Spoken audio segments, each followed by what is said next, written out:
La Avellaneda o la Perla Peregrina. Gertrudis Gómez de Avellaneda nació en Puerto Príncipe, Cuba, el 23 de marzo de 1814. Desde los 22 años residió en la península. Por aquella década Cuba seguía formando parte de España, pero empezaba a reclamar representación de sus diputados en las Cortes.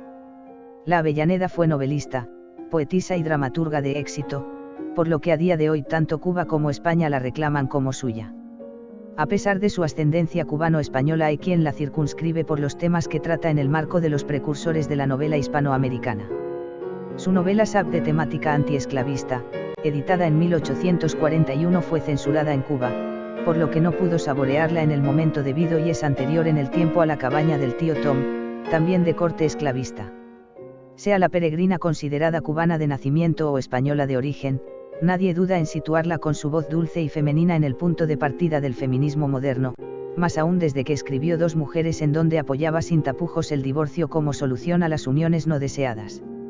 El padre de Gertrudis era un oficial naval español y su madre era una mujer de origen criollo y acaudalado con antepasados en el País Vasco y Gran Canaria.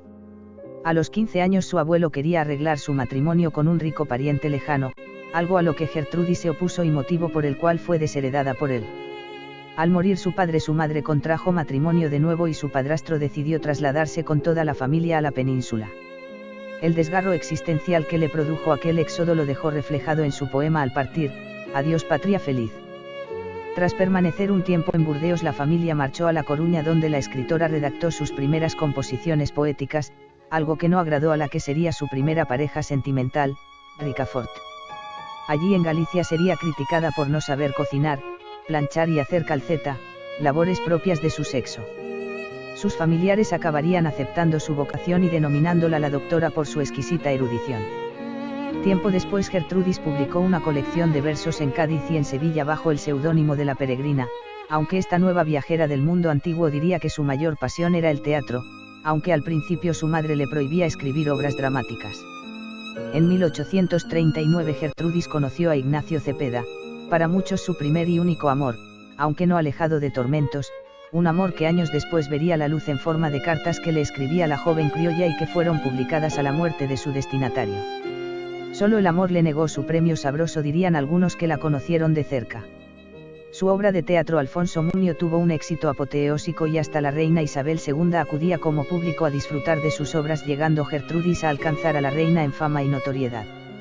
Cuando conoció después al poeta Gabriel García Tasara, él sintió desagrado por su exceso de arrogancia y coquetería, pero ella llevaba a gala retar a las apariencias y a los convencionalismos sociales, hasta el punto de que en 1847 se encontró embarazada de Tasara y soltera en Madrid.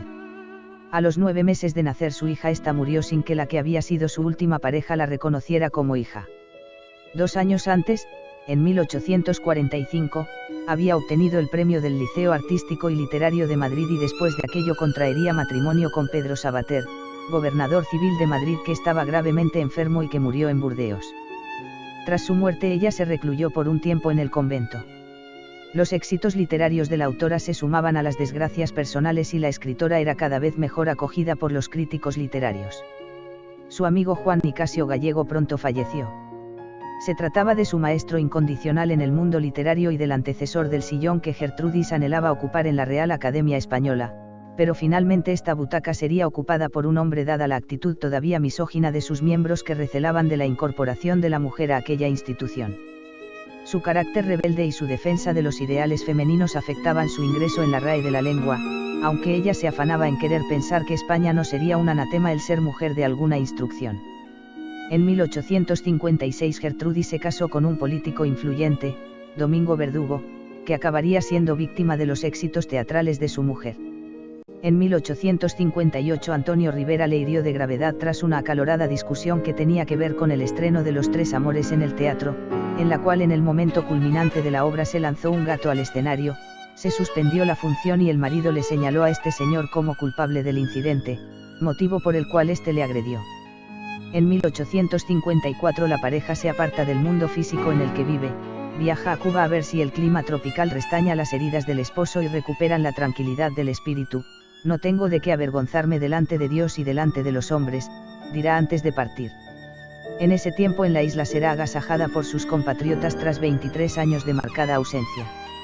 Una fiesta en el Liceo de La Habana donde se la coronó con laureles fue buena prueba de ello, acompañada de la poetisa Luisa Pérez de Zambrana. Desde entonces sería considerada poetisa nacional por su amor a Cuba, su dulce patria y el tranquilo Edén de su infancia, aunque en España había mujeres que preferían denominarse poetas antes que poetisas, como si el término femenino fuese algo menos estimable. Aquello le abrió nuevos caminos, como fueron la edición del álbum cubano de Lo Bueno y Lo Bello dirigido a un público femenino. En 1863 falleció su marido y aquello acentuó su devoción religiosa y espiritualidad. En 1864 regresó a la península, a Madrid. Murió a los 58 años y fue enterrada junto a su hermano en el cementerio de San Fernando en Sevilla. Gertrudis fue pionera en sus escritos en analizar sin tapujos los estados emocionales de la mujer en sus experiencias amorosas no correspondidas, sin edulcorar sus vivencias a modo de ficción. Su poesía, cada vez más religiosa, venía a demostrar su vacío espiritual y el anhelo interior insatisfecho por sus desgracias personales. Con su obra de teatro Baltasar describió el mal romántico del siglo XIX, la melancolía, que seguro reflejaba la infelicidad de su vida privada y la falta de libertad de las mujeres para abordar determinados temas que no fuesen diarios, epístolas y composiciones líricas. Gertrudis dio voz a la mujer y la ayudó a salir del rol casi inexistente que tenía por entonces en la sociedad, en su ánimo de rebelarse frente a los convencionalismos sociales. Para ello necesitó gozar del reconocimiento de los hombres más sabios de su tiempo y muchos vieron pensamientos varoniles en sus versos. José Zorrilla la guió como una hermana más, como un verdadero compañero, y dijo de ella que tenía alma de hombre con envoltura de mujer, bajo pretexto de que de este modo su obra fuera aceptada. Las artes no podían ser patrimonio de un único sexo y las mujeres se sentían en la necesidad de expresarse igual que los hombres, lejos del dedal y la aguja. Las mujeres del romanticismo lograron en las tertulias encontrar hombres que las ayudasen, que las entendiesen y que fueran verdaderos cómplices de sus sueños.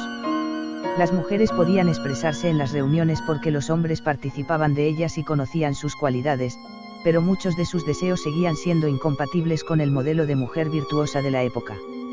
Eran momentos de cambio político y social en la nación y la consolidación liberal se antojaba traumática con tanto pronunciamiento militar e intrigas palaciegas.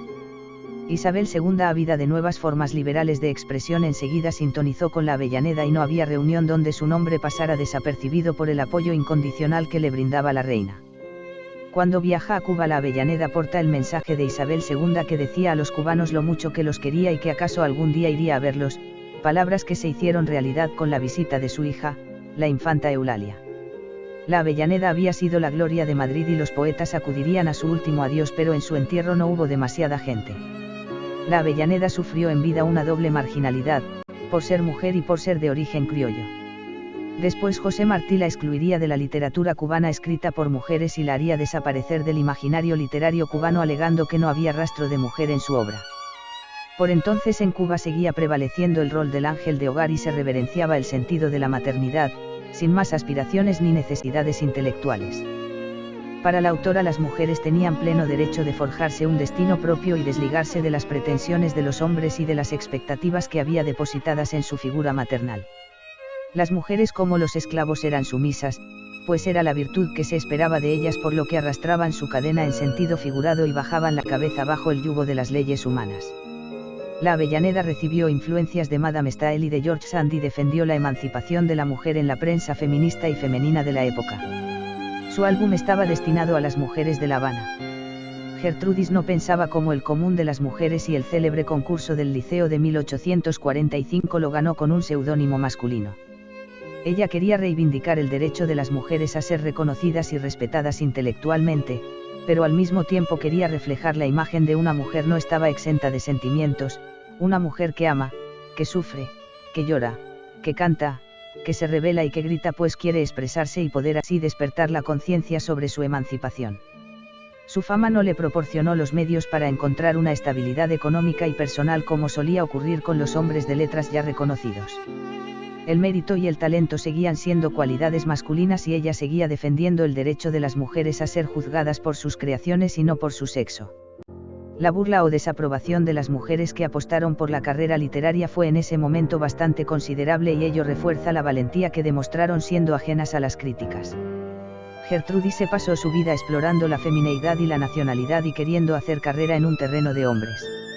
Hasta 1912 no volvería otra candidatura de mujer a la RAE, Emilia Pardo Bazán, siendo Carmen Conde la primera mujer a la que le permitieron la entrada y ocupar la silla K en 1978.